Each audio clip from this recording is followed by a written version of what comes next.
ऐतिहासिक पार्श्वभूमी लाभलेलं कोल्हापूर हे भारतातील एक छोटं शहर, आधुनिकता स्वीकारत परंपरा जपणारं. एकेकाळी कुस्तीसाठी प्रसिद्ध असलेल्या कोल्हापूरची आता नवीन ओळख म्हणजे इथला फुटबॉल.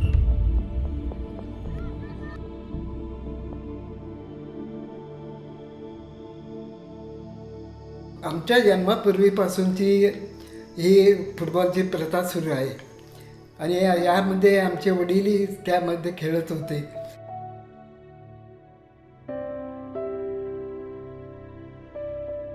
कागदाचे कपड्याच्या अशा मोठमोठ्या चिंध्या एकत्र करायच्या, त्या बांधायच्या आणि त्या लाथाडायचा प्रकार सुरुवातीला चालू होता.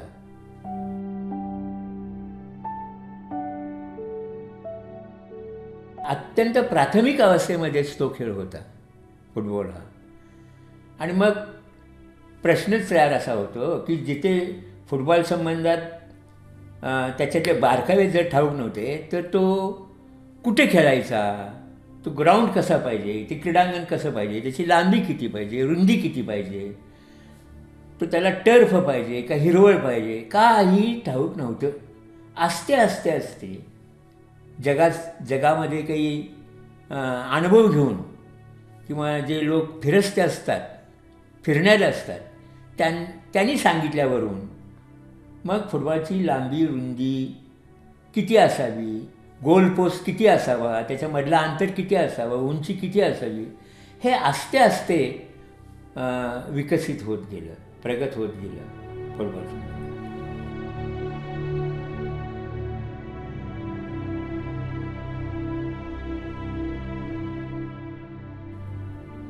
वर्गणी काढून सगळ्यांनी मिळून अगदी 4 आणे 8 आणे असे भरवी कोण फुटबॉल आणायचा.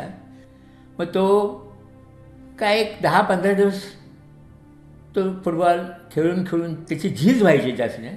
आजच्यासारखा कमावलेली ती कातडी किंवा त्याचा जो दर्जा पाहिजे तो काही त्या काळामध्ये नव्हता. त्याचे पॅचेस लावलेला असा एक गोलाकार असा म्हणजे तो फुटबॉल. ह्याच्या पलीकडे फुटबॉल संबंधी कोणालाच काही माहिती नव्हतं.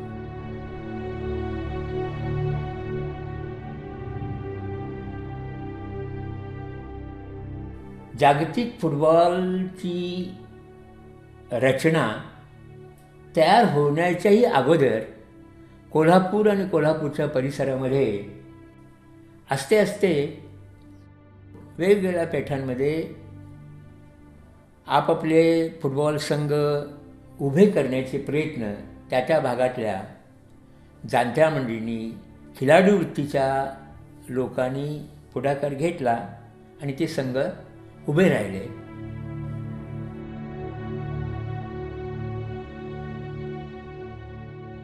बूट घालून तो खेळला जातो हे इंग्लंडमध्ये फ्रान्समध्येच ठाऊक होतं, इकडे नव्हतं.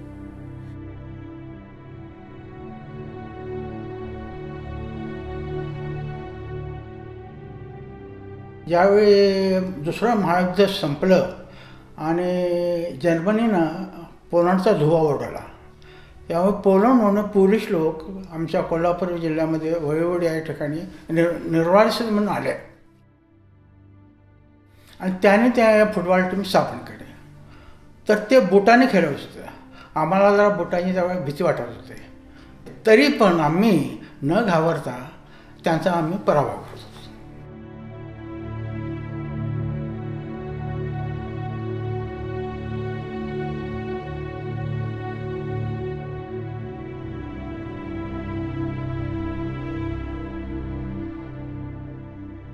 मग लोकांना असं समजलं की फुटबॉल हा पायात बूट चढवून किंवा बूट घालूनच खेळायचा असतो, रिकाम्या पायाने खेळायचा नसतो. हे जेव्हा कळलं तेव्हा मग तिथून ती एक प्रेरणा मिळाली आणि मग फुटबॉलमध्ये हळूहळू एकदम काही परिवर्तन नाही झालं. हळूहळू खेळाडूंच्या पायामध्ये बूट दिसू लागले.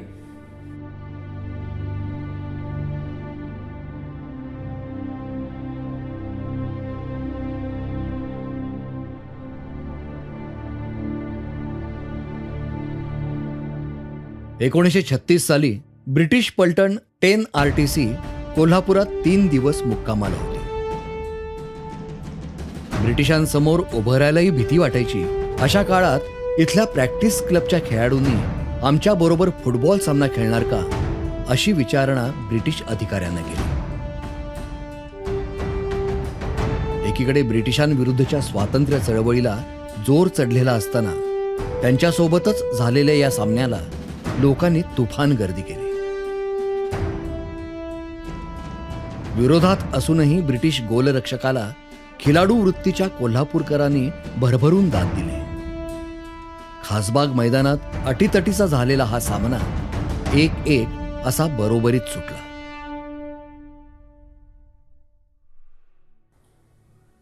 कोल्हापूर आणि कोल्हापूरची जनता यांचं फुटबॉलशी अगदी जैव संबंध होते, घनिष्ठ असं नातं होतं. त्यापोटीच जेव्हा समजायचं एक चांगला सामना शिवाजी स्टेडियमवरती आहे असं लोकांना समजल्याबरोबर लोक चारही दिशांनी शिवाजी स्टेडियमवरती कूच करायचे आणि संबंध पेठेमध्ये अगदी पूर्ण शांतता, नीरव अशी शांतता असायची.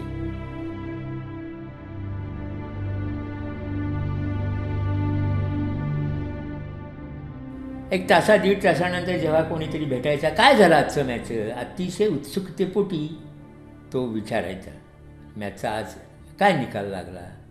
चौकाचौकात, कोपऱ्या कोपऱ्यात लोक थांबायचे आणि गप्पा मारत बसायचे. अगदी चरवीत चरवण ज्याला आपण म्हणतो, तेच तेच तेच तेच पुन्हा पुन्हा, तो कसा खेळला, हा कसा खेळला, किती ईर्ष्येबाज सामना झाला. म्हणजे आजच्यासारखी काही साधनं नव्हती त्या काळात. सामना जिंकल्यानंतर दिवाळीचं जसं वातावरण असतं तसं अगदी हर्षोत्फुल्ल अशा तऱ्हेचं वातावरण त्या काळात होतं. खेळाडूंच्यावर इतकं प्रेम असायचं की 8-10 दिवस आपल्या घरी त्यांना जेवायला जायची काही गरजच असायची नाही. कोणी ना तरी कोणीतरी, गरीब असो श्रीमंत असो, खेळाडूंच्यासाठी जणू आपण ऋणी आहोत खेळाडूंचे या एका सद्भावनेने 8-10 दिवस खेळाडूंना जेवणाची आमंत्रणं असायची. अशा तऱ्हेचं एक चित्र त्या काळामध्ये होतं. पेठ सामना हारल्यानंतर एकूण अगदी अशी इतकी नीरव शांतता असायची. काय एखादी भयानक घटना घडलेली आहे का काय असायचे आणि एकमेकाकडे बघत असायचे. असं चित्र त्या काळामध्ये होतं. नीरव शांतता असायची पेठेत, असं चित्र होतं. उदास वातावरण असायचं.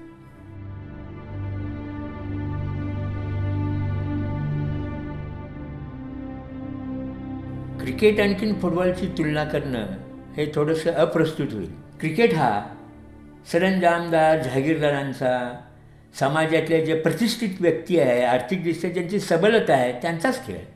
आणि फुटबॉल हा मात्र सर्वसामान्यांचाच खेळ. चेंडू मिळाला आणि त्याला लाथाडायला सुरुवात केली की आपल्याला व्यक्तिशः आणि समाजाला सुद्धा आनंद देणारा असा गोरगरिबांचा खेळ म्हणजेच फुटबॉल, अशा तऱ्हेचं वातावरण त्या काळात होतं. इथल्या कित्येक खेळाडूंनी फुटबॉलसाठी नोकऱ्या देखील सोडल्या. खेळाडूंना मानधन मिळतं हे माहीत नसण्याचा तो काळ होता. खेळायचं, जिंकायचं आणि आपल्या पेठेचं नाव मोठं करायचं एवढंच त्यांना माहीत होतं.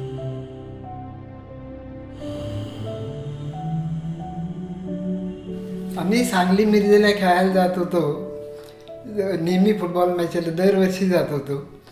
त्यावेळेला काय व्हायचं, ज्या वेळेला मॅच संपले त्यावेळेला आम्ही जर जिंकली तर आम्हाला राहणं भाग पडायचं.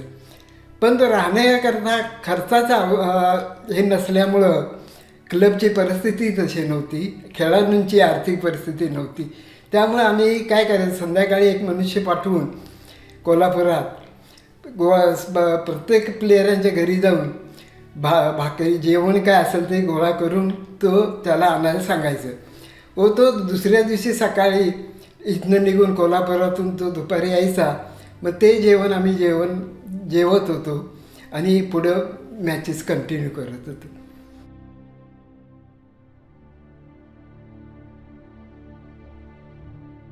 एकाच तालमीकडून आजोबा आणि वडील फुटबॉल खेळले, मग मीही खेळलो आणि आता माझा नातू देखील फुटबॉल खेळतोय, असं अभिमानानं सांगणारी माणसं इथं पावलोपावली भेटतात.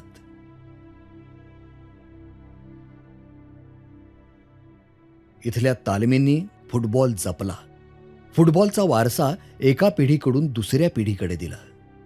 पुढच्या पिढीनेही तो तितक्याच आपुलकीने जोपासला, तालमीची अस्मिता जपली.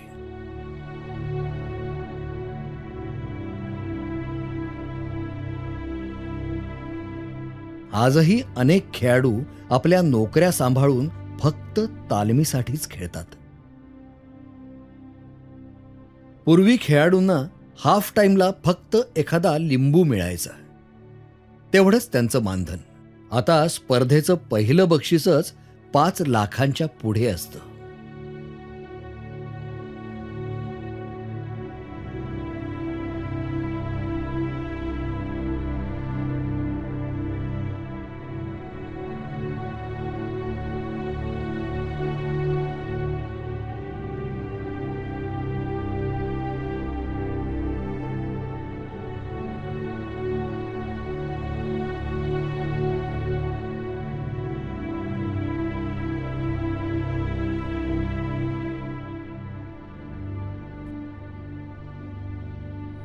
डोळे दिपून जाणार इतपत प्रेक्षक स्टेडियमवरती आपली उपस्थिती लावतात.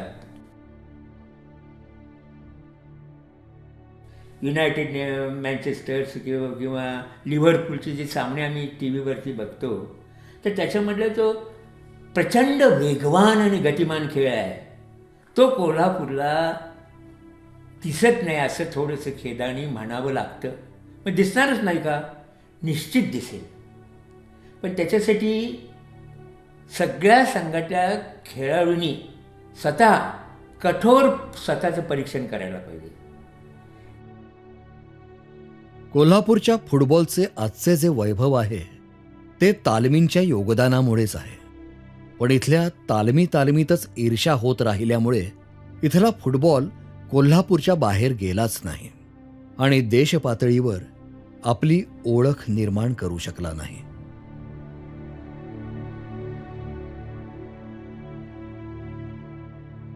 कारण इथं जिद्द आहे ती पेठीची आहे. इथं तुम्हाला पेठीची मॅच असली, शिवाजी पेठ असेल, बारगोपाल असेल किंवा प्रॅक्टिस असेल किंवा दिलवार असेल, हे असतील, ह्यांच्या मॅचेस असल्या की तुम्हाला 20,000 25,000 प्रेक्षक दिसतील. तर त्याच्यापेक्षा मोठे प्लेयर इथं आले ए डिव्हिजनचे, बी डिव्हिजनचे, तर त्याला 200 देखील प्रेक्षक नसतात. कारण ह्या आमच्या लोकांना तर इंटरेस्टच नाही त्याच्यामध्ये. त्यामुळे चांगल्या माणसांचा गेम त्या लहान मुलांनी जो बघायचा आहे तो मिळतच नाही बघायला. पेठीची ईर्ष्या एवढ्या विकोपाला गेलेली आहे आणि अजूनही ती क्रेजच आहे तशीच, आणि तीच लोकांना आवडते. काळ बदलला तसा खेळही बदलला, खेळाकडे बघण्याचा दृष्टिकोनही बदलला, अस्मितेची व्याख्या बदलली. ज्या त्या संघाचे जे काही कलर असतील ते कलर प्रत्येक समर्थकाला इतके आपलेसे करून गेलेले आहेत की ज्या त्या संघाचा समर्थक आहे तो आपल्याच कलरला प्राधान्य देतोय. त्याला जणू तो कलर म्हणजे त्याच्या जीवनाचा एक अविभाज्य घटक बनलेला आहे. आणि काही साधा स्वतःला काही खरेदी करायचं असू दे किंवा दुसऱ्याला काहीतरी गिफ्ट द्यायचं असेल किंवा घरी काहीतरी वापर करायचा झाला तर तो पहिला त्या कलरला प्राधान्य देतोय. आणि त्याच्या अपोजिट संघ एखादा असेल आणि तो जर कलर त्याच्यासमोर आला तर तो नाकारतोय, तो स्वीकारत नाही. त्याला असं काय वाटतं की मी माझ्या संघाचं समर्थन कट केलं आणि दुसऱ्या संघाला मी समर्थन करायला लागले. म्हणजे इतकं त्या कलरचं पण इफेक्ट झालेला आहे. पेटांची ओळख त्या कलरवर व्हायला लागल्या. जसा जो संघ ज्या त्या पेठेचा आहे, मग मंगळवार पेठ असू दे, शिवाजी पेठ असू दे, बुधवार पेठ, ज्या त्या क्लबचे संघांचे फुटबॉल क्लब आहेत त्या फुटबॉल क्लबच्या टी शर्टचे जे कलर आहेत त्या कलरवर त्या पेटांची ओळख होत चाललेली आहे. संघांची संख्या वाढली तशी ईर्ष्याही वाढत गेली. एका फुटबॉल संघाचे हजारो समर्थक आहेत. ही गर्दी आपल्या बाजूने करण्यासाठी राजकीय नेत्यांबरोबरच अवैध धंदेवाल्यांमध्येही चढाओढ असते. त्यामुळेच वाद धुमसत ठेवले जातात. फुटबॉलमुळे भांडणं होत नाहीत, तर फुटबॉलच्या निमित्तानं बाहेरील वाद इथे उकरून काढले जातात. खेळ वेठीस धरला जातो.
आणि आत्ताची जी ईर्ष्या खेळात पाहिजे, म्हणजे आपला खेळ किंवा आपल्या संघाचा दर्जा उंचावायचा ह्याच्या जी ईर्ष्या पाहिजे, ती ईर्ष्या खेळात दाखवायच्या जे मैदानाबाहेर, मग ती गणेशोत्सवासारखी मिरवणूक असू दे.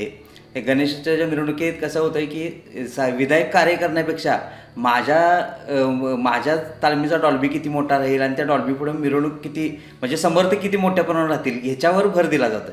काय म्हणजे जी ईर्ष्या तुम्ही ग्राउंडवर दाखवायला पाहिजे, ती ईर्ष्या मिरवणुकीत मी किती गर्दी जमवली, काय केला, ह्याच्यात हे आता दाखवावं लागलं.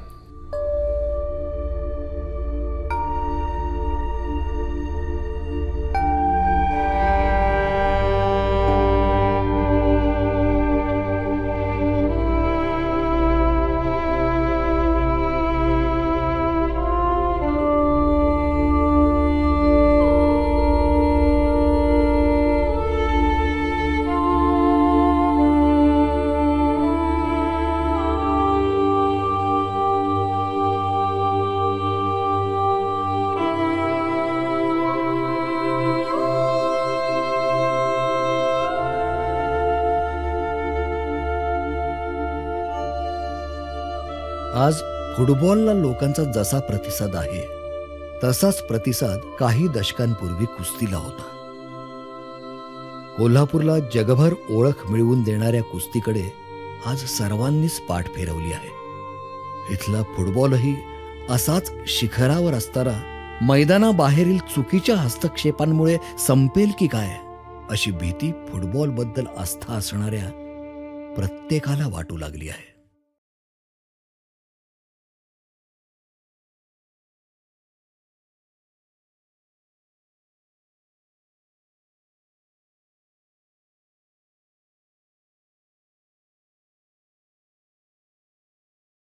ब्रिटिश इथून गेल्यानंतर जे काही देशाची फाळणी तयार झाली आणि त्या फाळणीच्या पोटी गांधी हत्या झाली, त्यावेळेला देशामध्ये एक अविश्वासाचं वातावरण धर्माधर्मामध्ये तयार झालं. त्याचा परिणाम देशाच्या अनेक भागामध्ये विध्वंसक अशा स्वरूपाचे समाजामध्ये तेढ निर्माण झाली. पण कोल्हापूरचं एक वैशिष्ट्य असं की शिवाजी तरुण मंडळांमधून खेळणारे काही ब्राह्मण असतील, मुस्लिम असतील, तर त्यांच्या रक्षणासाठी संबंध पेठ, नावच सांगायची झाली तर सांगता येईल, ठकार आणखीन कडेकर म्हणजे होते, त्या ठिकाणी जमाव काहीतरी घडवायचं म्हणून गेलेलं असतानासुद्धा संबंध पेठेने आपल्या छातीची ढाल करून त्यांना संरक्षण दिलेलं आहे आणि त्याचा साक्षीदार मी स्वतः आहे. हे तर आमच्या कोल्हापूरचं एक वैशिष्ट्य आहे. कधी आमच्यामध्ये अशी तेढ कधीही नव्हती. तेढ फक्त खेळापुरती होती. बाकी कुठलाही याच्यामध्ये कुठलाही अंग नव्हता. याच्यामध्ये पॉलिटिक्स नव्हतं, इतर बाबी नव्हत्या. फक्त खेळासाठी खेळ आणि एक मग तुटून पडायचे, बाकीच्या ह्याच्यामध्ये दुसरं काही नव्हतं. आणि ते कोल्हापूरकरांना अतिशय आवडायचं. हे जे सगळं घडतं ते खेळामुळेच आहे. म्हणजे खेळामधून जो एकमेकांबद्दलचा जिव्हाळा, आपलेपणा होता, तो खेळामुळेच होतो. ईर्ष्या ही तात्पुरती, त्या वेळेपुरती, कायमस्वरूपाची नाही, हे खेळ शिकवतो तुम्हाला. भारताची लोकसंख्या 125 कोटी असून सुद्धा फुटबॉलच्या रँकिंगमध्ये पहिल्या 100मध्ये पण आपला संघ खेळत नाही. ही सर्वात मोठी खेळाची शोकांतिका आहे.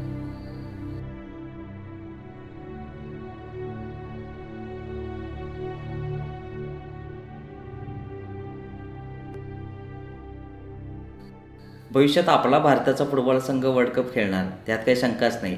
आणि त्या वर्ल्ड कप संघाचे नेतृत्व आपल्या कोल्हापूरचे फुटबॉल खेळाडू करतील आणि करणारच. त्याकरता आम्ही कितीही संकट आली, किती अडचणी आल्या, त्यात सर्व कोल्हापूरवासी एकसंध राहून त्याच्यावर मात करून हे आमचं ध्येय पूर्ण करणं.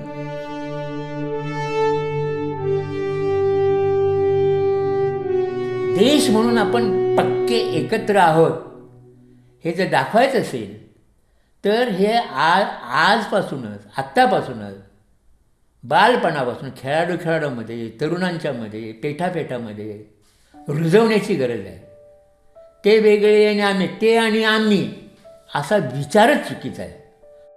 मानव हा इथून तिथून एक, मानव समाज एक, हे त्यावेळेला काही त्या काळात मुलांनी तरुणांनी वाचन केलं होतं अशी स्थिती अजिबात नव्हती.